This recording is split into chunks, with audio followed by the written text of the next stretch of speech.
moi je dis toujours, je suis pas douée en dessin. Alors j'ai écouté beaucoup tes podcasts, etc. Je dis toujours, je suis pas douée en dessin. Alors bon, faut savoir, je suis, j'ai 48 ans, donc bon, je suis déjà un peu vieille. Mais non, J'ai étudié en fait le textile dans une école des beaux-arts il y a très longtemps. trop bien. Donc, où en fait, c'est ce que je dis, c'est les beaux-arts, c'est pas là où on apprend à dessiner. Avant ça, j'avais fait un bac à l'époque A3 qui était art plastique, c'est pas là non plus où j'ai appris à dessiner. J'ai toujours arrangé les choses parce que je pense que je suis plutôt bonne en couleur. Je fais de la peinture, je fais des collages, des trucs, voilà. Et j'ai un travail, en fait, je suis designer dans une entreprise qui fait du fil. Designer dans le fil, c'est ça? Dans le fil, oui, voilà. Ah bah, j'étais designer dans la moquette et les tapis pendant longtemps, et là maintenant je suis encore plus avancée. Je travaille dans le film, donc je travaille beaucoup avec les couleurs, les matières, etc. Et en fait, le dessin, c'est quelque chose que j'aime bien, que j'essaye de pratiquer le plus possible, mais je sais qu'il y a des choses en fait. Voilà, je suis pas douée, je vois pas les choses en 3D, j'ai des gros problèmes de perspective.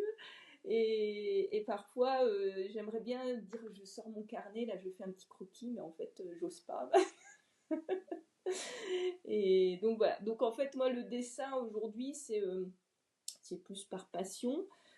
Mais bon, je me dis, si demain, par exemple, je voulais changer de métier, etc., c'est peut-être qu'il y a des choses qui me manqueraient quand même, bah, Le côté créatif, quoi. ouais.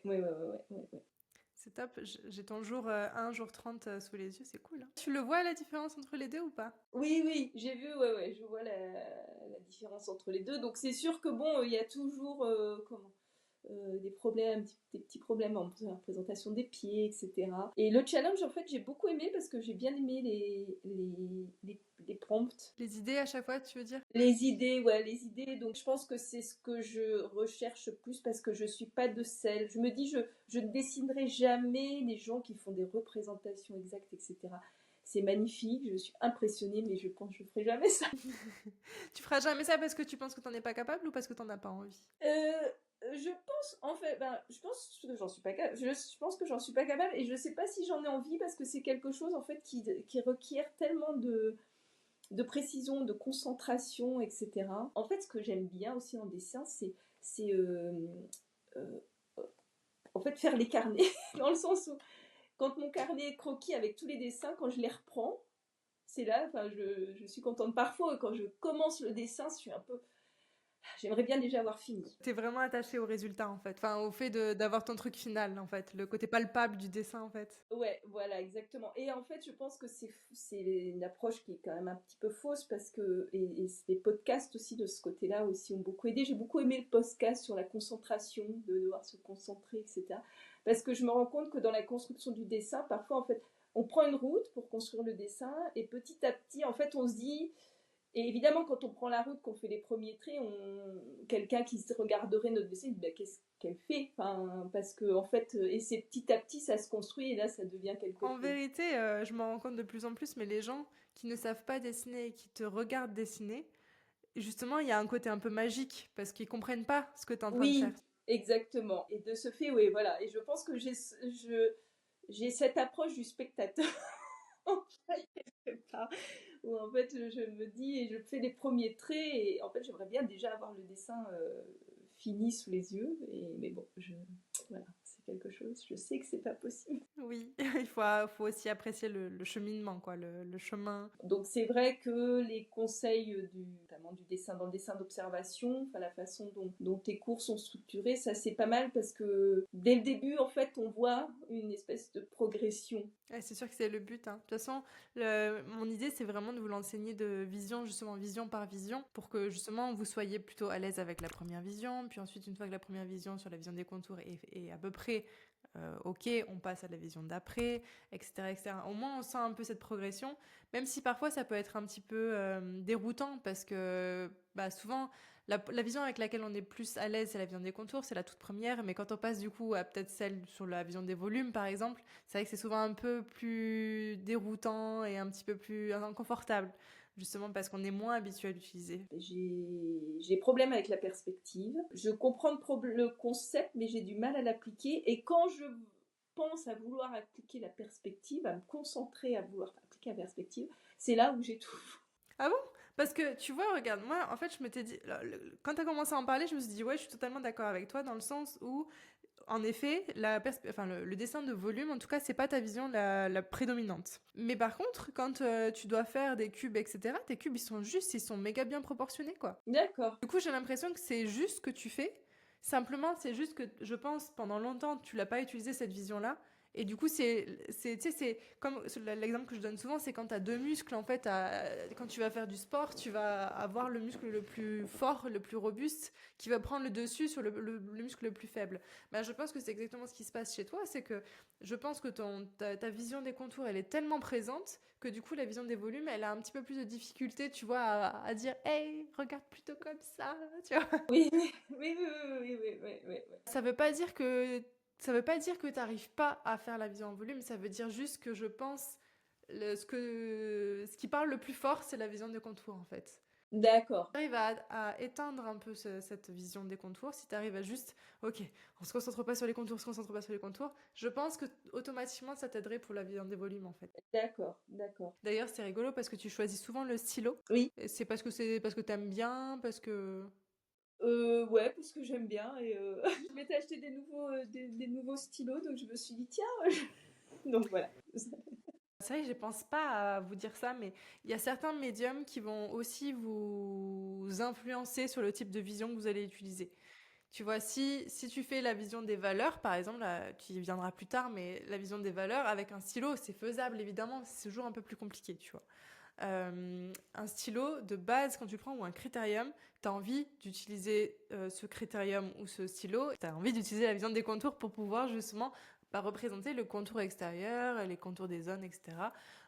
C'est le médium qui est le plus logique, si tu veux, pour représenter ça. Mais je vous fais travailler la vision des contours en priorité parce que c'est celle qui vous permet de... C'est celle que vous utilisez la plupart du temps. Quand on commence le dessin, on utilise souvent la vision des contours. C'est pour ça que pour que vous soyez motivé, je vous fais travailler la vision que vous connaissez la mieux. Mais en vérité, il faudrait commencer plutôt par la deuxième des visions, donc la vision des proportions, les verticales, les horizontales, etc. Fais attention du coup quand tu dis j'en suis pas capable ou ce genre de petites phrases, parce que du coup c'est dommage. En fait, ce que tu penses et ce que tu vas être capable de faire, si tu veux. Donc tant que tu te mets des espèces de barrières mentales comme ça, ben ça va être plus difficile pour toi de... Bon, après c'est normal, on est tous comme ça, hein. On a tous une petite voix, tu vois, qui parle. Dis-toi que tes pensées ne sont pas toi, en fait. C'est pas parce que tu penses que tu es nul que tu es nul. Plus que des pensées. Oui. D'accord. Mais c'est pour ça d'ailleurs le challenge est sympa pour ça parce que j'aimais bien écouter les podcasts et justement toute cette approche psychologique en fait du dessin qui est en effet vrai. Enfin, tu fais le parallèle avec le sport et c'est assez vrai en fait finalement de se dire cette petite voix qui dit mais non tu sais pas, tu peux pas, je sais pas, t'es pas comme ci, t'es pas comme ça va. En fait, on se met des barrières.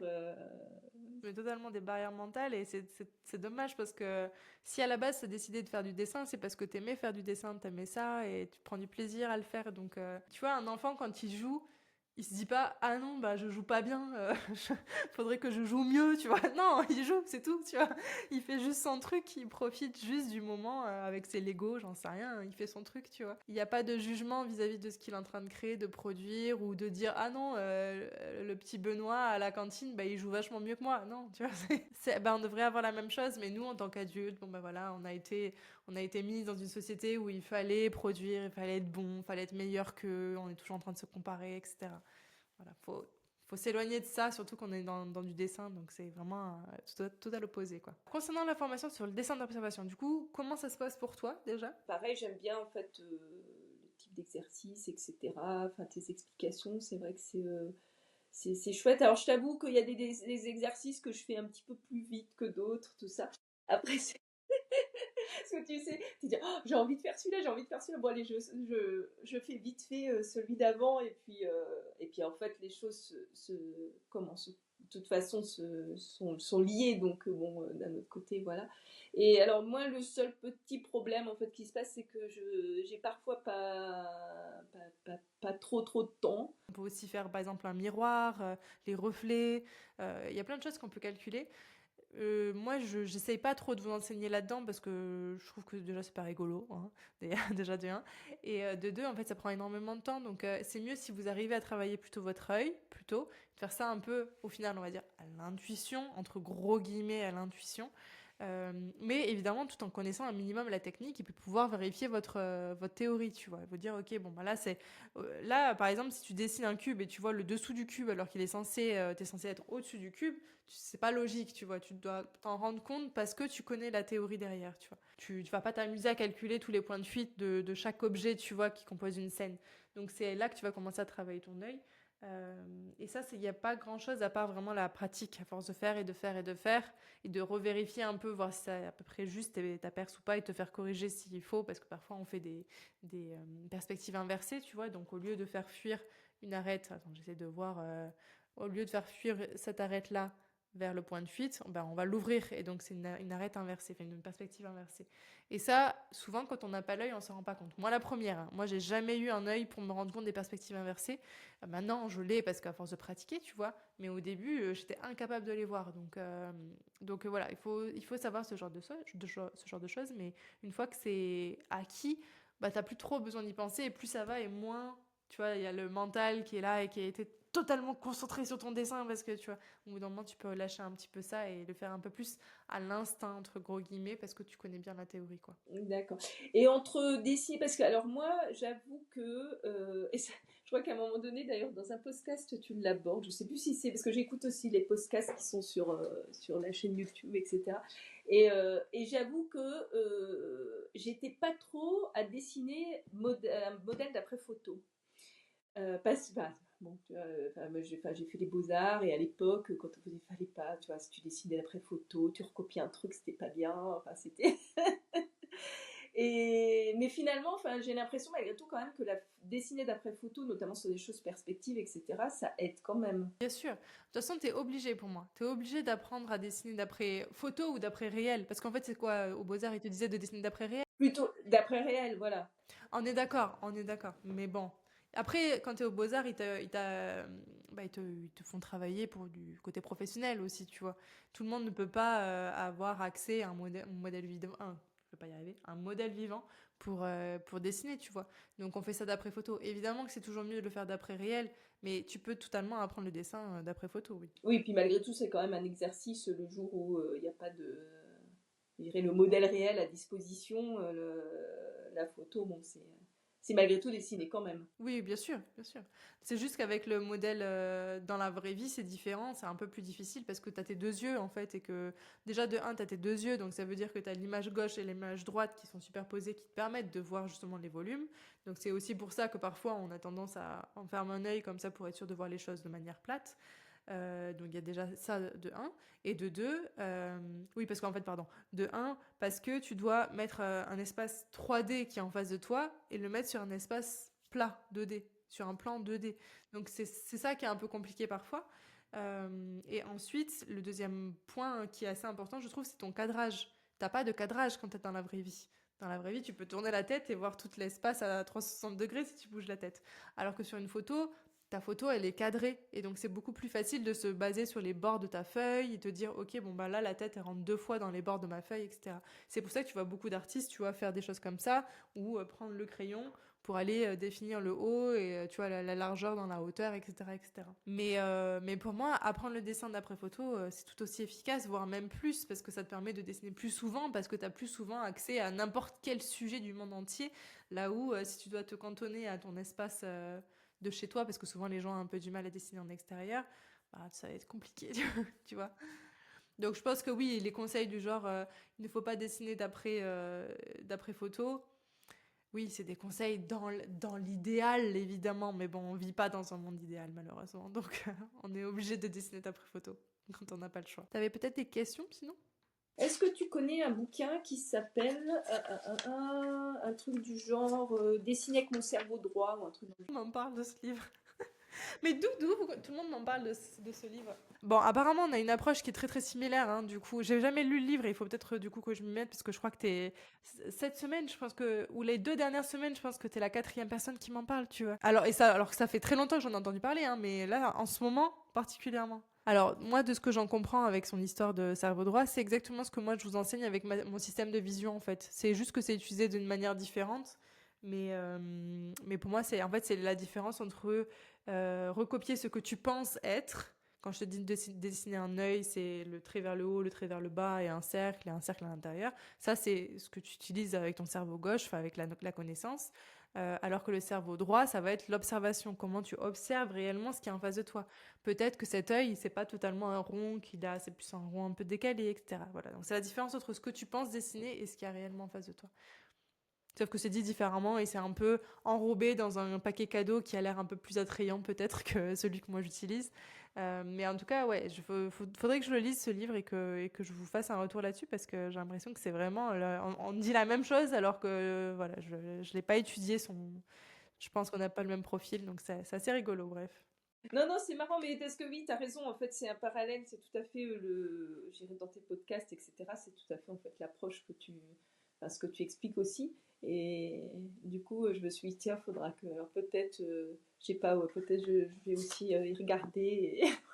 Je pense que la prochaine fois, j'écrirai mon livre, comme ça, moi, les gens commenceront à lire mon livre, comme ça. Et j'avais une dernière question en fait. J'ai vu sur une vidéo où en fait tu faisais du coach personnel, mais tu ne fais plus de coach personnel, c'est ça? Et encore, si, si. En fait, ça ouvre, ça ferme en fonction des disponibilités. En fait, dès que j'ai trop d'élèves, en fait, j'arrête les inscriptions. Mais là, en ce moment, ça va, je crois qu'il me reste 2 places.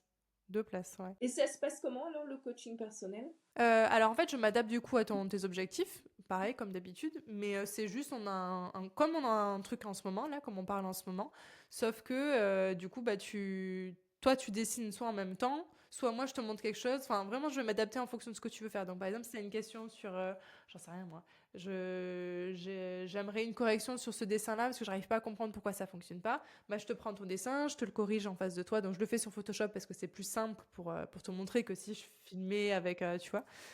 Donc ça peut être ça, ou ça peut être, bon, j'ai besoin de voir comment toi tu dessines, est-ce que tu peux dessiner devant moi? Je vais te guider pour faire un truc ensemble, tu vois. Donc voilà, ça dépend vraiment en fait en fonction de les questions que tu vas avoir, le cours, etc. Mais là, c'est un vrai cours de dessin, quoi. On fait pas que parler, c'est voilà, je vais dessiner, je vais te montrer un truc, puis après tu vas le faire. Ça, je le fais beaucoup en numérique souvent parce que c'est plus simple d'accès. Parce que quand tu es en traditionnel, bon, faut installer une caméra, un machin, ça commence à être un peu compliqué. Mais en tout cas, voilà, c'est quelque chose que je fais et c'est pareil, c'est quelque chose que je peux faire par exemple pour Photoshop. T'en parlais tout à l'heure, c'est aussi possible.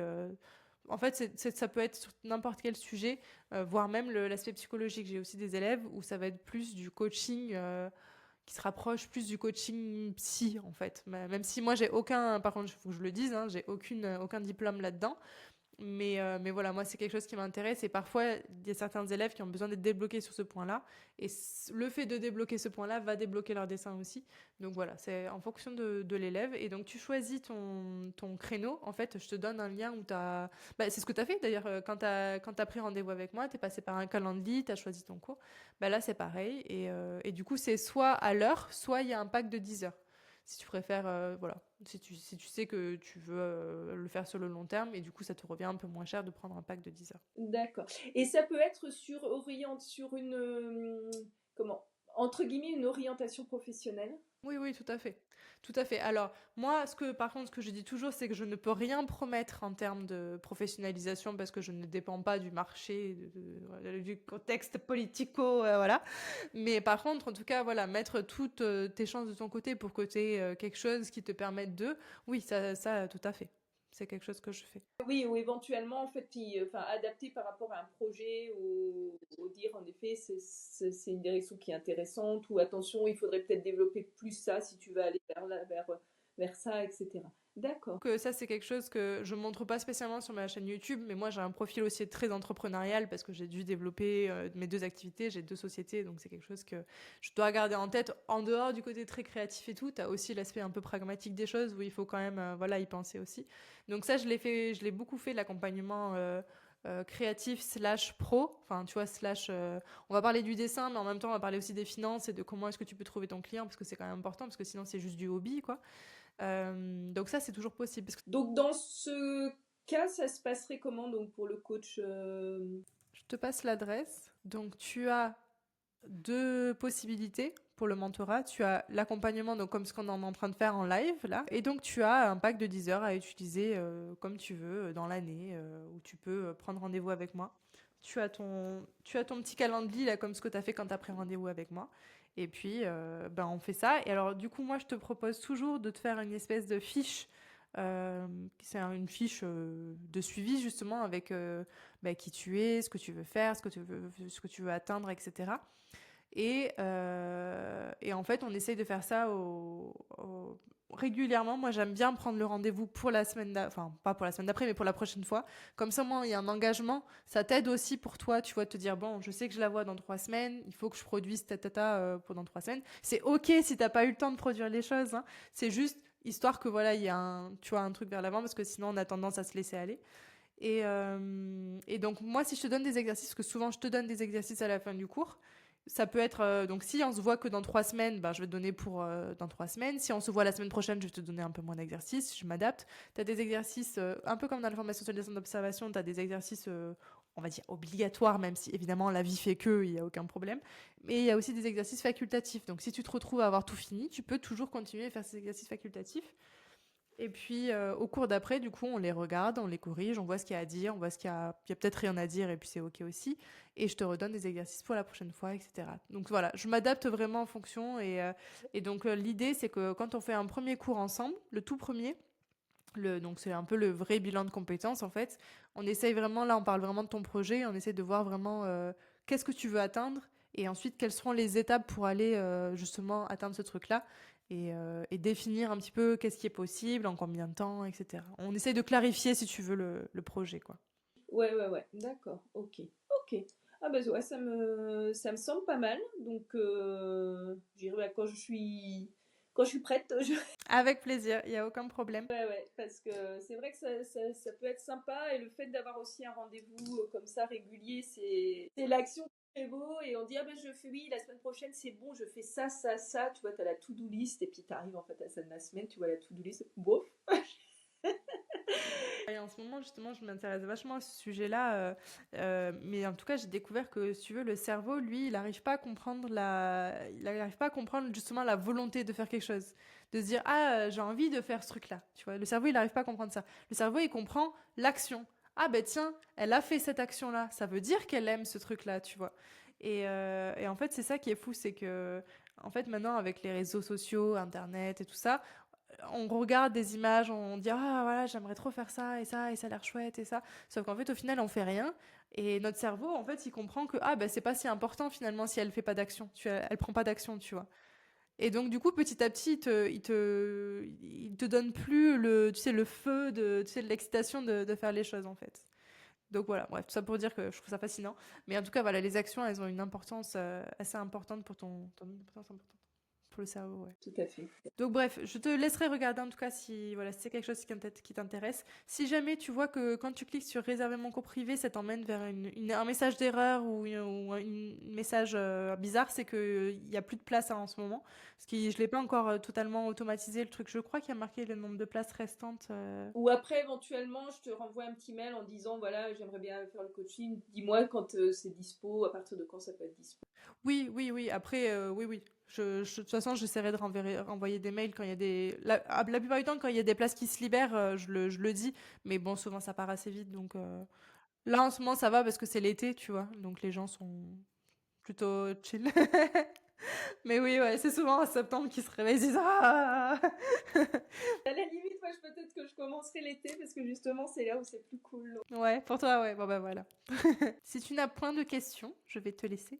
Oui, je pense qu'on a fait le tour, donc merci beaucoup. Et parce qu'en plus, je vois qu'on a pris pas mal de temps. Oui, j'ai pas regardé l'heure. Oui, en effet, 1 heure. Non, merci beaucoup, c'est chouette, merci pour tes conseils.